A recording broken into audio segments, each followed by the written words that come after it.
എല്ലാ കൂട്ടുകാർക്കും ശുഭദിനം നേർന്നുകൊണ്ട് നമുക്ക് അബിയുടെയും ജാനകിയുടെയും ഇന്നത്തെ നല്ലൊരു വിശേഷം കേട്ടാലോ. അങ്ങനെ ഇന്നത്തെ വിശേഷത്തില് അബിയും സക്കീർ വക്കീലും ചേർന്ന് ചില തീരുമാനങ്ങളൊക്കെ എടുക്കുന്നുണ്ട്. ഇങ്ങനെ വിട്ടിട്ട് കാര്യമില്ല.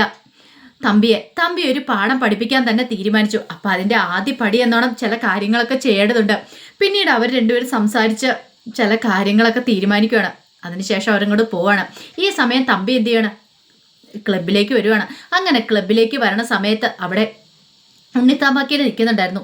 ഉണ്ണിത്താമ്പാക്കിയിലെ കണ്ടതെന്ന് ചോദിച്ചു, അല്ല ഇതെന്താ ഉണ്ണിത്താനെ താൻ ഇങ്ങനെ പുറത്ത് വയ്ക്കുന്നേ, അകത്തേക്ക് കയറിയില്ലേ, രണ്ടെണ്ണം വീശിയില്ലേന്ന് ചോദിക്കുക. ഓ, ഇന്ന് വീശാനൊരു മൂടില്ലെന്ന് പറയാം, അതോ ഇനിയിപ്പോൾ വീശിയിട്ട് നിൽക്കുന്നതാണോ തമ്പി ചോദിക്കുക.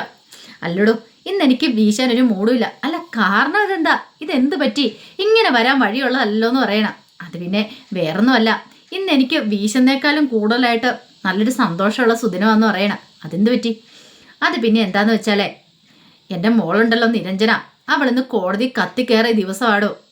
എനിക്കതുകൊണ്ട് മദ്യപിക്കാൻ പോലും തോന്നില്ലെന്ന് പറയാം. ആഹാ, അത് കൊള്ളാലോ, ഞാനും കേട്ടായിരുന്നു തൻ്റെ മോള് കോടതി വാദിക്കാൻ കയറിയെന്നുള്ള കാര്യം. എടോ തമ്പി, ഇത്രയും കാലം എൻ്റെ മനസ്സിലൊരു ടെൻഷനായിരുന്നു, എൻ്റെ കാലശേഷം എൻ്റെ പിൻഗാമിയായിട്ട് ആര് വരുമെന്നുള്ള.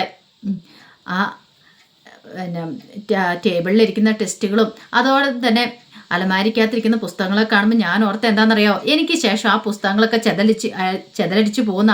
പക്ഷെ ഒരു കാര്യം എനിക്ക് ഉറപ്പായി, ഇനി അങ്ങനെയൊന്നും സംഭവിക്കാണ്ട് പോകുന്നില്ല. എൻ്റെ മോൾ എൻ്റെ പിൻഗാമിയായിട്ട് വന്നു കഴിഞ്ഞു. അതുകൊണ്ട് ആ കാര്യത്തിൽ എനിക്കൊരു പേടി വേണ്ടാന്ന് പറയാണ്. അത് കേട്ടതും ഒരു നിമിഷം ആലോചിച്ചിട്ട് തമ്പി പറഞ്ഞു, അത് കൊള്ളാലോടോ എന്ന് പറയണം. അപ്പം ഇനിയിപ്പോൾ തനിക്ക് പേടിക്കണ്ടല്ലേ?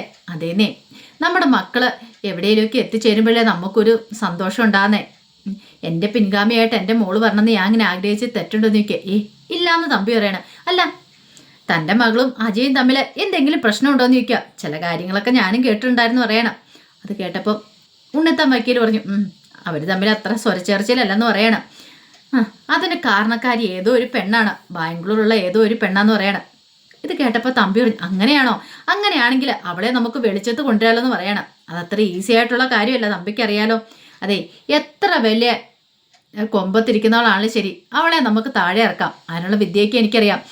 ഈ തമ്പിക്ക് ബാംഗ്ലൂരും പിടിപാടുണ്ടെന്ന് അറിയാലോ.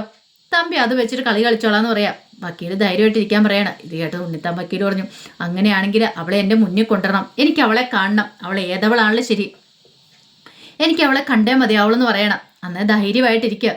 ഞാൻ കൊണ്ടുവരും, വാ നമുക്ക് അകത്തേക്ക് പോകാന്ന് പറയണം. തലക്കാലത്തേക്ക് ഞാൻ വരുന്നില്ല, തമ്പി പോയിക്കോ, തമ്പി പോയി രണ്ടെണ്ണം വീശിക്കോ എന്നൊക്കെ പറയണം. അങ്ങനെ തമ്പി അങ്ങോട്ടേക്ക് പോവാണ്. ഈ സമയത്ത് ഉറക്കമില്ലാതെ ഒരു അവസ്ഥയായിരുന്നു സുമംഗലാമ്മയ്ക്ക്. അങ്ങനെ സുമംഗലാമ്മ ഹാളിലേക്ക് വരുന്ന സമയത്ത് ഡൈനിങ് ടേബിളൊക്കെ തുടച്ചുകൊണ്ട് നള്ളി നിൽക്കുന്നുണ്ടായിരുന്നു. സുമംഗലാമ്മയെ കണ്ടെന്ന് ചോദിച്ചു, എന്താ സുമംഗലാമ്മയെ ഉറക്കം വരണില്ലേന്ന് ചോദിക്കുക. എങ്ങനെ ഉറങ്ങാനാ നള്ളിയ മുറിയിൽ, ചൂട് കാരണം ഒരു രക്ഷയില്ല, ഒരു കുടുസു മുറി, കാറ്റ് പോലും ശരിക്കും കയറുന്നില്ല. എന്തൊരവസ്ഥയാണെന്നറിയോ, കിടന്നിട്ട് ഉറങ്ങാൻ പോലും പറ്റുന്നില്ലെന്ന് പറയാം. എനിക്ക് എന്ത് ചെയ്യാൻ പറ്റും സുമംഗലാമ്മേ? അന്നമ്മമാടെ ഏൽപ്പിച്ചു കഴിഞ്ഞാൽ പിന്നെ അത് ചെയ്യാതിരിക്കാൻ പറ്റത്തില്ലോ.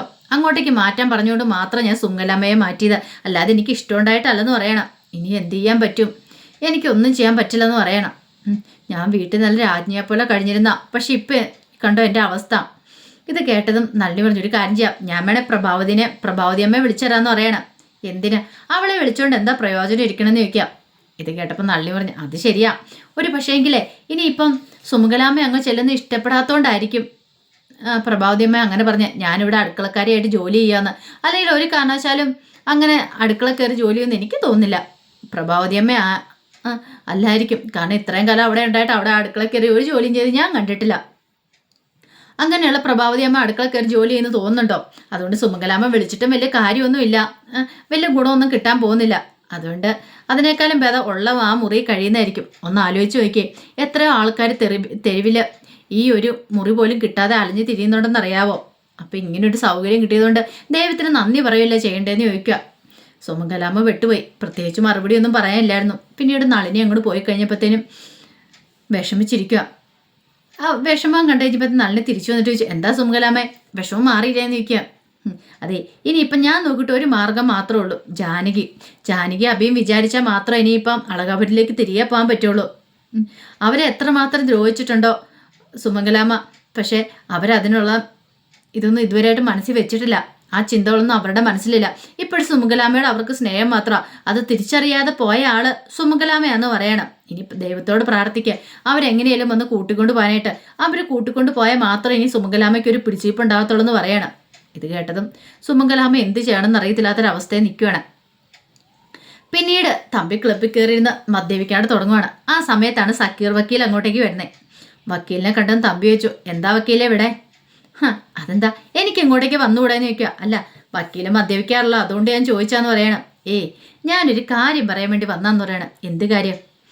അബിക്ക് ഒന്ന് കാണണമെന്ന് പോലും.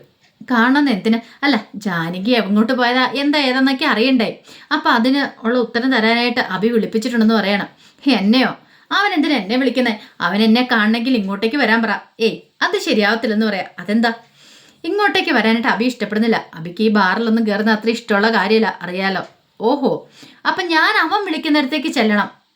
എനിക്കിട്ടുള്ള പണി തരാനായിരിക്കും അല്ലേന്ന് ചോദിക്കാം. എന്താ തമ്പി സാറേ ഇങ്ങനെയൊക്കെ? തമ്പി സാർ ഇങ്ങനെയൊക്കെയാണോ വിചാരിച്ചു വെച്ചിരിക്കുന്നത് എന്ന് സക്കീർ വക്കീൽ ചോദിക്കുവാണ്.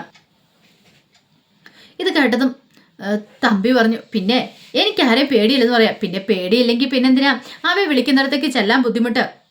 അവ വിളിക്കുന്ന സ്ഥലത്തേക്ക് ചെന്നുകൂടെന്ന് ചോദിക്കാം. പിന്നെ അവൻ എന്തിനാ എന്നെ വിളിക്കുന്നതെന്ന് അറിയത്തില്ല. അവനൊരു പക്ഷെ അപായപ്പെടുത്താൻ ശ്രമിക്കുമെന്ന് പറയാം. അപ്പൊ തമ്പി സാറിന് പേടിയുണ്ടല്ലേന്ന് ചോദിക്കാം. തമ്പി പറഞ്ഞു, അങ്ങനെയൊന്നും പേടിയില്ല, പക്ഷെ പറയാൻ പറ്റില്ല എന്ന് പറയണം. അന്ന ഒരു കാര്യം ചെയ്യാം, അബയെ വിളിച്ചിട്ട് തമ്പി സാറിന് ഇഷ്ടമുള്ള സ്ഥലത്തേക്ക് വരാൻ പറയാം. തമ്പി സാറിന്റെ ഗസ്റ്റ് ഹൗസിലേക്ക് തന്നെ ആണെങ്കിലോ? അങ്ങനെയാണ് കുഴപ്പമില്ലെന്ന് പറയാം. അത് കേട്ടും തമ്പി ഒന്ന് ആലോചിച്ചു. എന്നിട്ട് പറഞ്ഞു, അല്ല എന്തിനിപ്പോൾ അവൻ അങ്ങോട്ടേക്ക് വരുന്നേ? ഞാൻ പറഞ്ഞല്ലോ. അപ്പം എനിക്ക് തമ്പി സാറിനെ കണ്ട് എന്തൊക്കെയോ കാര്യങ്ങൾ പറയാനുണ്ടെന്ന് പറയണം. ഇത് കേട്ടതും തമ്പി ഒരു നിമിഷം ഒന്ന് ആലോചിച്ചു. എന്നിട്ട് പറഞ്ഞു, ശരി വരാൻ പറയാനാ. പിന്നീട് ഒരു നിമിഷം ആലോചിച്ചിട്ട് വക്കീൽ പറഞ്ഞു, ഒരു കാര്യം ചെയ്യാം, ഇനിയിപ്പോൾ തമ്പി സാറിന് ടെൻഷൻ ഉണ്ടെങ്കിൽ തമ്പി സാറിന് ആൾക്കാരെ കൂട്ടിക്കോ. ഇടവും വല്ല എല്ലാ ആൾക്കാരും കൂട്ടി നടക്ക് നിന്നാൽ മതി. അബി അങ്ങോട്ടേക്ക് വന്നോളൂ എന്ന് പറയണം. അവസാനം തമ്പിക്ക് നിവൃത്തിയില്ലായിരുന്നു, സമ്മതിക്കാതെ തമ്പി വിളിച്ച് പറഞ്ഞോളാൻ പറയണം. അങ്ങനെ അബിയെ വിളിച്ചിട്ട് വക്കീൽ ആ കാര്യങ്ങളൊക്കെ പറയണം. ഗസ്റ്റ് ഹൗസിലേക്ക് പോന്നോളാൻ പറയാണ് തമ്പിയുടെ. അങ്ങനെ തമ്പിയുടെ ഗസ്റ്റ് ഹൗസിലേക്ക് വരുവാണ്. ഈ സമയം അങ്ങോട്ടേക്കുള്ള യാത്രക്കിടയിൽ തമ്പിയോട് വക്കീൽ ചോദിച്ചു, എന്താ തമ്പി സാറേ, തമ്പി സാറിൻ്റെ മുഖത്തൊരു വെപ്രാളമൊക്കെ? ഒന്നുമില്ലാന്ന് പറയാം. എന്നാൽ ഞാനൊരു പാട്ട് വെക്കട്ടെ എന്ന് ചോദിക്കണം. അല്ല എന്തിനാ? അല്ല തമ്പി സാറിൻ്റെ മനസ്സും തണുപ്പിക്കാൻ വേണ്ടിയിട്ട്. എൻ്റെ മനസ്സിന് കുഴപ്പമൊന്നുമില്ല, പിന്നെ എന്തിനാണോ മനസ്സ് തണുപ്പിക്കണമെന്ന് ചോദിക്കാം. ഈ മുഖം കണ്ടാൽ അറിയാൻ മേലെ തമ്പി സാറിനെ നല്ല പേടിയുണ്ടെന്ന്. എന്തിനാ അങ്ങോട്ട് വിളിപ്പിക്കുന്നതെന്നൊരു ചിന്തയായിരിക്കും. പേടിക്കൊന്നും വേണ്ട, കൊല്ലാൻ വേണ്ടി വിളിക്കുന്നൊന്നും അല്ലെന്ന് പറയണം. അല്ലെങ്കിൽ തന്നെ തമ്പി സാറൊന്ന് വിചാരിച്ചു നോക്കി. തമ്പി സാറിനെ തല്ലിയത് സൂര്യ സാറാന്ന് ഇപ്പം വിശ്വസിക്കുന്നുണ്ടോയെന്ന് ചോദിക്കണം. ഇത് കേട്ടാൻ തമ്പി ഒരു നിമിഷം ചിന്തിച്ചു. എന്നിട്ട് പറഞ്ഞു, അതെനിക്ക് ഉറപ്പുണ്ട്, അയാൾ തന്നെ എന്നെ തല്ലിയെന്ന് പറയണം.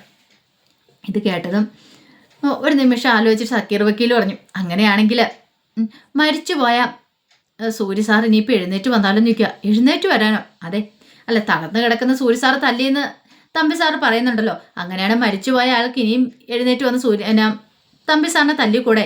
തെളിവുകൾ കാര്യങ്ങളൊന്നും ഇല്ല താനും. അപ്പം എങ്ങനെയുണ്ടെന്ന് ചോദിക്കണം. ഇത് കേട്ട് കഴിഞ്ഞപ്പോൾ തമ്പിക്കൊരു പേടിയെ. തമ്പി പറഞ്ഞ് കാറ് നിർത്താൻ പറയണേ. എന്തിനാ കാറ് നിർത്തുന്നതെന്ന് ചോദിക്കുക. എനിക്കിവിടെ ഇറങ്ങണം. ഇത്ര പേടിയായോ തമ്പി സാറിന്? പേടിക്കേണ്ട കാര്യമൊന്നുമില്ല, ധൈര്യമായിട്ട് പോരെ, ഞാനല്ലേ പറയണേ എന്നും പറഞ്ഞുകൊണ്ട് അങ്ങനെ ഗസ്റ്റ് ഹൗസിലേക്ക് കൂട്ടിക്കൊണ്ട് ചെല്ലുവാണ്. അവിടെ ചെന്ന് കഴിഞ്ഞപ്പോൾ അവിടെ അബി വന്നിട്ടുണ്ടായിരുന്നു. അങ്ങനെ അബിയെ കണ്ടെന്ന് തമ്പി ചോദിച്ചു, ഓഹോ അപ്പം നീ നേരത്തെ വന്ന് ഉറപ്പിച്ചോന്ന് ചോദിക്കാം. ഇരിക്കാതിരിക്കാൻ പറ്റില്ലല്ലോ തമ്പി സാറേ, അങ്ങനെ ഒരു കാര്യത്തിനല്ലേ ഞാൻ വന്നിരിക്കുന്നു പറയാം. അല്ല നിനക്ക് എന്താ എന്നോട് പറയാനുണ്ടെന്ന് പറഞ്ഞേ? എന്താണെങ്കിലും പറഞ്ഞോളാം തമ്പി പറയണം. ഇത് കേട്ടതും അബി പറഞ്ഞു, പറയാനുണ്ട്, ഒരു വലിയ കാര്യം തന്നെ പറയാനുണ്ടെന്ന് പറയണം. ആ സമയത്ത് സക്കീർ വക്കീൽ പറഞ്ഞു, തമ്പി സാറിന് ഞാൻ ധൃതിയുണ്ടോയെന്ന് ചോദിക്കും. എനിക്ക് പെട്ടെന്ന് തന്നെ പോകണമെന്ന് പറയാം. ഇങ്ങനെ ധൃതിപ്പെടില്ല സാറേ എന്ന് പറയണം. പിന്നീട് അബി പറഞ്ഞു, എനിക്ക് പറയാനുള്ളൊരു കഥയാന്ന് പറയണം. കഥയോ? അപ്പം ഇത്ര സമയം നിനക്ക് വേറെന്തോ പറയാനുള്ളതെന്ന് പറഞ്ഞിട്ട് ഇപ്പം നിനക്ക് കഥയാണോ പറയാനുള്ളതെന്ന് ചോദിക്കും. അതെ, ഒരു കഥയാണ്, 10-25 വർഷം മുമ്പ് നടന്നൊരു കഥ എനിക്ക് പറയാനുള്ളതെന്ന് പറയാണ്. ഇത് കേട്ടപ്പോൾ തമ്പി പറഞ്ഞു, ഓഹോ അപ്പം നീ മനഃപൂർവ്വം എന്നെ ദ്രോഹിക്കാൻ വേണ്ടി ഇങ്ങോട്ട് കൊണ്ടുവന്നല്ലേന്ന് ചോദിക്കണം. ഇത് കേട്ടപ്പോൾ വക്കീൽ പറഞ്ഞു, അതെങ്ങനെ ദ്രോഹമാവും? അബിക്കൊരു കഥയാ പറയാനുള്ളെങ്കിൽ അവനത് പറയട്ടെ. അത് പറഞ്ഞ് എന്താ കഥയെന്ന് കേൾക്കണമല്ലോ എന്ന് പറയാണ്. ഈ സമയം അബി പറഞ്ഞു, അതിനു മുമ്പ് ഞാൻ ഒരു ഫോട്ടോ കാണിക്കാമെന്ന് പറയണം എന്നും പറഞ്ഞ് ഫോണിനകത്തുനിന്ന് ഒരു ഫോട്ടോ എടുത്ത് കാണിക്കുകയാണ്. രാധാമണി വാരിച്ചയുടെ പഴയൊരു ഫോട്ടോ. അല്ല ഈ ഫോട്ടോയ്ക്കകത്ത ആളെ വല്ല പരിചയം ഉണ്ടോ എന്ന് ചോദിക്കുക. തമ്പിയുടെ മുഖം പ്രേതത്തെ കണ്ട പോലെ ഏപ്പി വെള്ളറി വെളുത്തു. തമ്പി പക്ഷെ വിട്ടുകൊടുക്കാൻ ഉദ്ദേശിച്ചില്ല.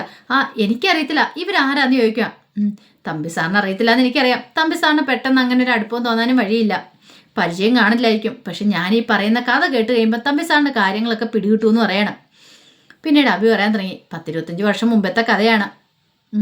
2 പേര് ചേർന്ന് ഒരു പാർട്ട്ണർഷിപ്പിൽ ഒരു ബിസിനസ് അങ്ങ് തുടങ്ങുക. അതിന് അവിടേക്ക് ഒരു ലേഡി സ്റ്റാഫ് വന്നു. കാണാൻ സുന്ദരി സ്മാർട്ടൊക്കെ ആയിരുന്നു ആ പെൺകുട്ടി.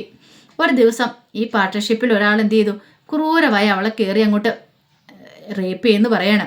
പക്ഷെ കൂടത്തിലുള്ള കക്ഷിയൊന്നും അറിഞ്ഞിട്ടുണ്ടായിരുന്നില്ല. ആ പെൺകുട്ടി എന്ത് ചെയ്തു, പിന്നീട് കുറെ കാലത്തിന് ശേഷം ഓഫീസിലേക്ക് വരാതായി.